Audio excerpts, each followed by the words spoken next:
My sole issue is Right out the gate, the judge lays down her mission: protect, not please. And that's a tough sell when the person she's protecting people from is someone's dad. But in family violence cases, safety trumps sentiment. Every time. protecting as many people as I can. That's what I want to do. I know, it may come at an inconvenience to you, but I like to follow the wishes of the complaining witnesses because I don't want them to live in fear. There's nothing worse than having to live in fear, having to walk on eggshells, and that's what we try to prevent here. And I know that you have your side of the story, and there's always two sides of the story, but the best recipe that I usually find is keeping people away from themselves. The problem is that may be a disadvantage of you because you may have nowhere else to go. But what other choice do I have? I don't know, right? Tell me, you were able to speak to her. Yes, Your Honor, and I'll relay the message she gave me. So just a little bit of context, the defendant is her father, is what she says. And she says she's had no contact with him since the incident, but she does say she's been getting updates from family about the defendant that she's not asking for. She said that she's getting married and planning on starting a family, and her heart's desire is to have her father in her life, but she said that Let's pause here. The daughter wants him to get help, anger management, AA, NA, the whole rehab trifecta. That's not just a plea for distance, that's a roadmap to redemption. But has he taken the first step? Or is this just another cycle of promises and pain? he's proven that it cannot happen. She states that she is done with her relationship with the defendant. The defendant has not changed. She wants no contact. She's currently working on making her restraining order permanent. She states that the defendant is not trying to get help. She states that she wants anger management, Alcoholics Anonymous, and Narcotics Anonymous treatment. So there's drug issues and alcohol issues. According to the complaining witness, Your Honor, yes. So we know about the situation. Stop. Don't say anything. Just don't. And so we know about the situation where he needs some of the items he has at his place. She says that she has them placed in bags. She says that she's either told the family to handle giving the items to the defendant, or she is okay if the defendant comes with officers while she's not present. So she obviously lives at that house? Yes, Your Honor. Who, is it grandfather's house? Whose house? I'm not sure. I mean, it's, I'm told it's grandpa's house, his father's house. But he had actually moved in there to help out with his parents. Well, I told you he had strokes at both times. Right? yeah, but I can't, she's living there and, it's, So I'm told that his daughter is a drug user judge and that this happened late at night. In fact, even in the DIMS, it says that this alleged assault. I can't really, No, but it says the alleged assault happened at 2:30, but we didn't call the police until 4, I believe. And she mentions a long gun, but there was no guns found at the scene. I don't know. I just don't want you to, she doesn't want to have contact with you. So don't have contact with her. Don't use any drugs. Don't use. Here's the legal catch-22. He's homeless, she's living in the house, and technically, it's his family's home. But domestic violence bond conditions don't care about who's on the lease. If she's there, he can't be. Period. The court calls that a no-contact order. Alcohol and making that a condition of your bond as well. I don't know what to tell you, but she lives there, and if I allow you to go back to that house, it's a recipe for disaster. Judge, he does live with his parents and does nowhere else to stay right now. He's been living at the Star Hope shelter for a week. In fact, they arrested him in his underclothes and he's wearing clothes given to him.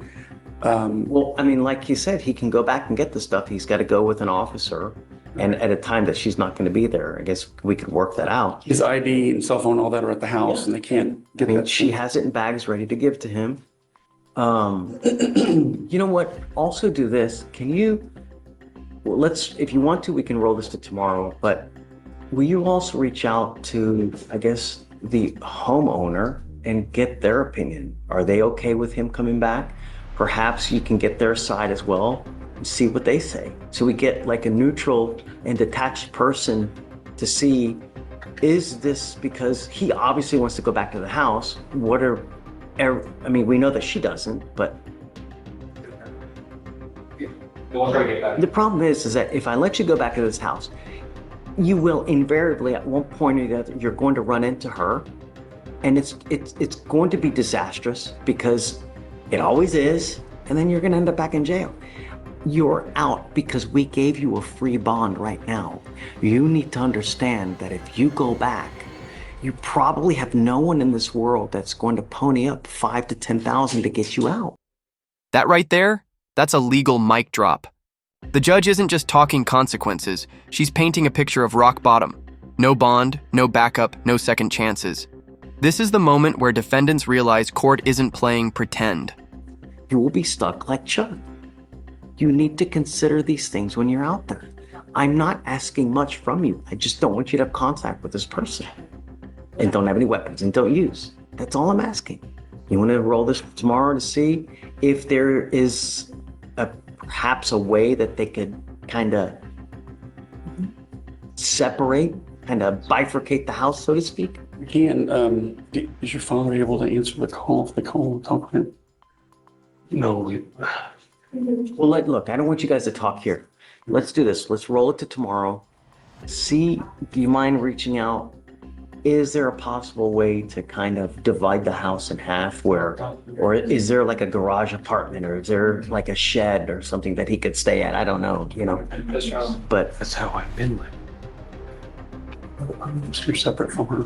Yeah, I'm separate from all of them. We can talk about, he's telling me that he's separate, living away from everybody, his own room, I guess. I want to hear from them too. Sure. I don't want to hear it just from you. I want to Oh, hear absolutely. that they feel protected. That's I my own understand. concern, I understand. So we can, come back tomorrow because it's already 1 o'clock, right? What time tomorrow? Same time, early, 8, 9 o'clock. So, We'll be here tomorrow. so guys, this is Mr. O'Neill. So no contact, no weapons, no going to the house for the time being, no drugs, no alcohol, random testing, please. All right, Mr. O'Neill, Testing. no drugs, no alcohol, and I'm going to test you to make sure you're not using. If you test positive for drugs or alcohol, I'm going to put you in jail. Don't use. All right? Okay. Okay. All right. Good luck, Mr. O'Neill. Thank you, Judge. My excuse. Thank you. Yeah. Your device has been dead. So Judge, I don't think it was low and then it went dead for, I think, a couple of days, but he didn't receive, well, I understand that, Judge, but he didn't receive, I guess the device supposed to send something. You know when you're supposed to charge the device. You know. I think it gives you a notice or something that is dying out. And so it didn't give him notice. So he went to pretrial service to have him check it out to find out what was going on with it. But he's been on bond for a very long period of time with no issues whatsoever. That doesn't give you the justification to do what you're doing. Judge, I will say that I've contacted the device people over at 49, whenever he reported yesterday. They stated like He only reported yesterday. we observed. Unacceptable. Unacceptable. Well, no, Judge, he reported because I told him that the device, that this was filed. That's the only reason why he reported over there. The only reason he cared enough to go was because you told him he had to come to court. Otherwise, it would still be dead. It would still be non-functional. I don't think that's the case, Judge, because it's been functional the entire time that he's had the device. So this is not he's been out for 2 months and the device has not been functioning. That's not it. This was just filed 2 days ago. Because I wanted to take care of it now. And the reason is that he's on probation for a violation of protective order, picks up an assault of a pregnant person, and then picks up another assault of the same person. And he has another assault dismissed, and they're all the same person. And I told you that there was no tolerance in these cases. And I have here. Let's run the rap sheet. Violation of a protective order, assault on a pregnant woman, repeat offenses, all against the same victim. That's a pattern. And when courts see a pattern like this, they stop giving leeway. It's not personal, it's public safety. That you have a dead battery since 2/10 of how long was the battery dead? According to the viewer, I believe it started on May 10. And then whenever he reported for. Yes, Judge, that's what I'm saying. Reported for inspection, we found no issues with the device itself or the charger. That it was- Revoking your bond. Did you go to jail? I'm sorry. Bond conditions, bond conditions. There's no justification, right? 3 open cases. I've repeatedly told you, no tolerance, and you're just doing whatever you want to do. You're not charging it. Goes dead. Boom, that's E. The gavel without the bang. The judge just made it crystal clear. If your ankle monitor dies, your freedom dies with it. No excuse will recharge your bond. This isn't about battery life. It's about trust. So does the bond. Judge, it went dead on the 10th, and he immediately went in to go have it checked out because he No, he didn't know. didn't. No, he didn't. 2 days later, because you said you got to come to court, it's probably a good idea for you to go get it checked out. That's not how it happened, Judge. Tell me. When I got the email, I said, hey, there's an issue possibly with your device. He said, I got no notification whatsoever that it was dead, so I will go down there and check it out to see what's going on. I didn't tell him about a court date because I didn't know about the court date at the time. I got the motion first. Then your letter came after the fact. So he went on his own to have it checked out. So if you look at the records, I mean, he's been out for a while, and this just happened. 2 days, that's it, Judge. They tell you that you're supposed to charge this thing on a daily basis. They tell you that you need to put it by the charger every day for a specific amount of time. And if you don't, the battery goes dead.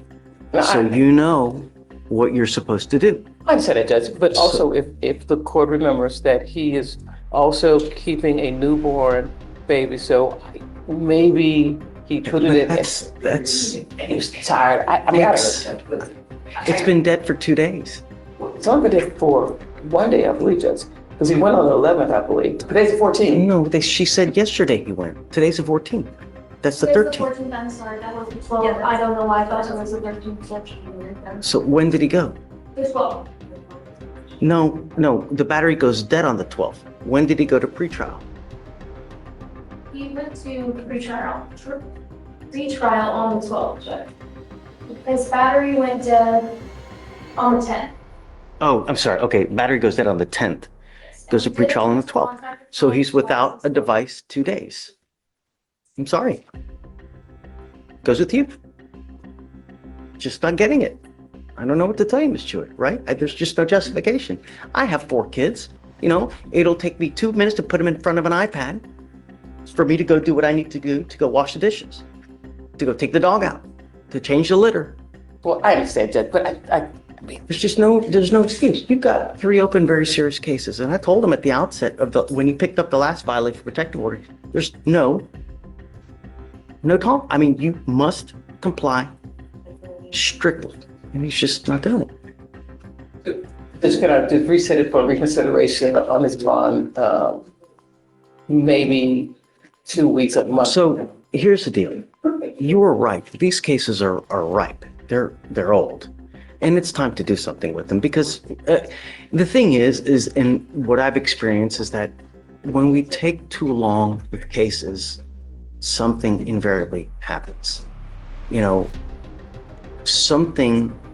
cases should only last so long because certain people need certain things. And when they're not getting it, they tend to fall in familiar habits. So these are too ripe. Let me see how old these are. And then, if you remember, this case was actually transferred over to the Iridi? yes. Right.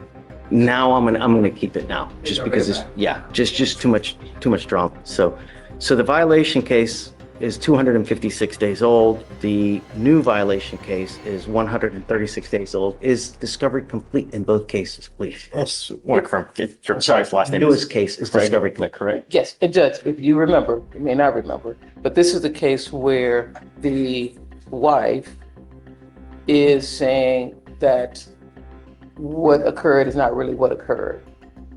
Remember, this is the toxic case. And Judge, either way, discovery is complete on the case. Do you have an offer on these cases? On the most recent VPO, there is not, let me see if, Yeah, that's. Can you please put an offer so we can, I'll let DVD know that you're requesting that they put an offer on. please? Yes, Judge. And is there an offer on the felony case? Felony case, Your Honor, let me see. There is not, Your Honor. Because the problem, Judge, is they were supposed to be working on the fact that the wife came to court and told the prosecutor she's not participating. So they were going to reeval. That was 2 months ago. If I may, they did offer him a 2-year deferred upstairs. Oh, they did? There, yes, Judge, it's just in the notes, not in the actual, they were having a conversation about going back and forth with the defense attorney on that case. Okay. To see what they want to do. So you're set up there 2/28, okay? You want, we can set the day after if you'd like. That's right. Okay, and then what I would suggest is when we come back, it's, plea or trial time. So we can just put these babies to bed once and for all. And perhaps the felony court will, you guys can make a global resolution, I don't know, but it's, if I don't do what I'm doing now, I'm enabling. And I'm saying it's okay for you to do what you're doing without any consequence. And it's not. He has to understand that there's consequence. This is the fourth time. It's over and it's over and it's over, and I can't. Understood, Judge. And I understand that you have to zealously advocate, and I'm not begrudging you for doing it, right? Certainly not, of course not. But I can't continue to enable it, So, okay, you got it. How you doing? Pretty good. So I've never met you before. I don't know who you are. All I know is that your lawyer is asking me to, I'm assuming, set him a bond, right? You're wanted from somewhere. I don't know for what. I don't know why. I don't know if I'm going to set you bond. I got to get to know you in the short time that I have you here to see, are you a danger to my community? If we give you a bond, are you going to go back? I have no idea. So let's get to know him. Amy? Judge, so he's wanted from Guadalupe County, New Mexico, aggravated battery against a household member with a deadly weapon. As the court knows, he's also being held in the 351st for credit and debit card abuse. No, I had no idea. Say it. And I believe they also just filed a motion to revoke his probation on the fraud use. He's on probation too. Yes, and they're motioning to revoke as well. He also has 2 bond forfeitures that I'm seeing, and then he has quite a bit of history with burglaries. And My gosh. Whoa. So since 2007, possession of marijuana, possession of a controlled substance, evading arrest, possession of a controlled substance, felon in possession of a weapon, attempted evading arrest or detention, tampering or fabricating evidence, evading arrest and previous conviction, burglary of a building, possession of a controlled substance, burglary of a motor vehicle, evading arrest, credit card abuse, burglary of a motor vehicle, evading credit card abuse, possession with intent to deliver, and 1, 2, 3, 4 more burglary of a motor vehicle, failure to ID, possession of a dangerous drug. You're on probation for a fraud. You pick up a new credit card abuse, and you want me to set you a bond? Can I please tell you something? If you don't mind me speaking. Don't talk about the case. I'm not talking about no case. Okay. I was in here, been held on the case for defendant violence in New Mexico, right? And they just I got called ATW twice. They did not release me. I was not released. They sent me back to my cell, and since they didn't release me, they ended up putting a credit card abuse on me. Now, I don't know, where that falls in or whatever, they just put it on me. So if I can give you a brief synopsis of the timeline, Judge. Sure. So January 15th, he waived extradition for his New Mexico case, which is why we have a fugitive. He also had the Dallas County hold at the same time, which means the Dallas... Here's another... True, but Dallas County had 10 days to pick him up. So they did not pick him up in those 10 days. So let's say January... I know that. I get it. Let's just say, okay, so they didn't release the whole, they should have released the whole 25th. They didn't.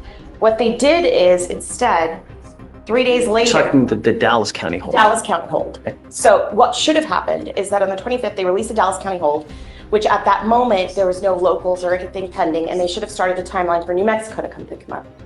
But instead, Dallas did not release the hold until I believe the 29th, because conveniently, on the 28th, the DA's office filed 2B charges on a credit card abuse from a case that they had had since November.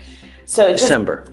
I see here, December 22nd, 2024. I'm sorry, from December, you're right. So it just seemed like the timeline expired, and I believe Mr. Kimball's just really upset because if it should have worked like it should have worked, then, why didn't they release the hold in time? Why didn't the DA's office file it? It just seems like they're sort of dragging it along.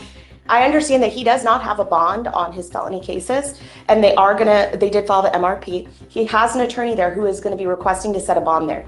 What Mr. Kimball is asking is a bond here, even though, and I said, he's gonna be making the bond there in felony. So let's say his bonds get set in felony and his bond gets set here. He wants to bond out and go to New Mexico, address that case, and then he said he'll be back and forth. He's already got the MRP and the felony credit abuse case here, but he wants to be able to fight them in the free world, and he is willing to go to New Mexico, turn himself in. I've been in contact with his mother, and I guess just because of that lapse in timeline, it's kind of like why we're here, because in part, if you have anything else to add, I think he just feels kind of screwed by the system on this. Is there anything else, Mr. Kimball, that I missed? Nah, did she send the video to your phone? Oh, all right. In 2023 alone, Mr. Kimball, you have 1, 2, 3, 4, 5, 6. In one of the misdemeanor cases, you have presumably a bond at $5,010, which tells me that you've taken off on that case as well. You're on probation. You had a hold out of Dallas for, what did he have a hold out of Dallas for? Violation. Out of Dallas? You're hopscotching with the states with the criminality, No, man. I got them. Look, I had all the cases together, and they gave me probation in Houston and Dallas. See, that's what you don't know. They dismissed a bunch of them cases has been dismissed, and I've been to trial twice. A bunch of them cases has been expunged on that record right there that you're saying. You know what I'm saying? But they gave me probation in Dallas and Houston. Dallas supposed to transfer my probation to Houston. They did not transfer my probation to Houston. That's how I get a violation in Dallas. I never violated by kissing any new case.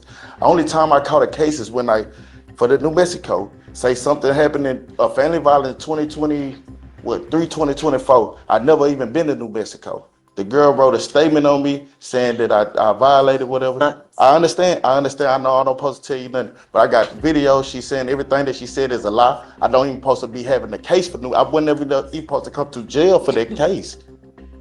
She has the videos in her phone. She can show you. She's showing her ID, everything, made in a whole statement saying that everything that she said to me in New Mexico is a lie, bro. I'm just dry getting hold for this case. We really, I understand it. it doesn't matter. Yes, sir. I understand it. It seems to me, Yes, sir. you get out, you pick up a new case. You were out, you just picked up a new credit card abuse 2 weeks ago. December 22nd, maybe 3 weeks ago, you just picked up another case. You're on probation in Houston, you're on probation in Dallas, Yes, sir. you got an open case in New Mexico. Yes, sir. I can't possibly give you a bond, Mr. Kimball. I think that I need to protect my community. And if I give you a bond, I'm scared that something else is going to happen. I don't want you to pick up a 6th or 7th case, I ain't pick up a case. I came to jail for a case a year ago for New Mexico. I was already on probation. Picked up. No, they just put Credit a card. case on me while I was in custody. I didn't never get caught for anything. They just put a case on me while I've been in custody right now. This time, waiting on New Mexico and Dallas to come get me. They just put this case on me. They just put this on me. I want to make sure that there are no more new cases get on you anymore. I'm not going to give you a bond because, Mr. Kimball, you scare me. You do. I never had an aggravated case. I never had an aggravated case in my life. You see my record. I never had an aggravated case. I don't see, the only thing I see is Harris. Everything you're saying. I never had an aggravated case out of Harris County, Dallas, anywhere in Texas. Ever.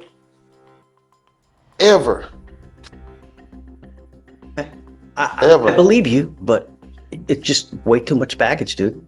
Way too much. But I'm saying you can't just set a bond on the case, and when I go to court, you know what I'm saying, I talk to my other judge. Just give me a bond on them cases or whatever, where I can go handle everything that I need to handle so I can get out and be with my kids. You know what I'm saying? Because if I don't, so say if they do set the bond when I go to court, because he's gonna give me a court date in like a week or two. I'm gonna go to court, they're gonna set a bond for me.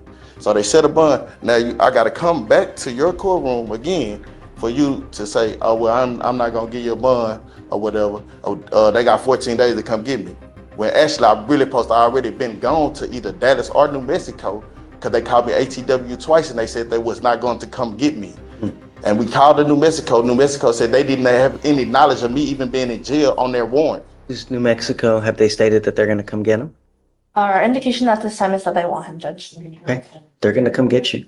You know, the problem is that 14 days is told because you've not made bond on those cases upstairs. Once you do make bond at that point, that will get the 14 days for New Mexico to come get you.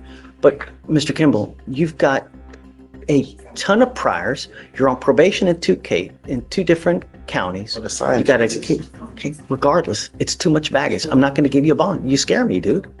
That's it. Really. You know, sometimes the bill comes due. Now is that time. It's not going to happen anymore. Okay, thanks.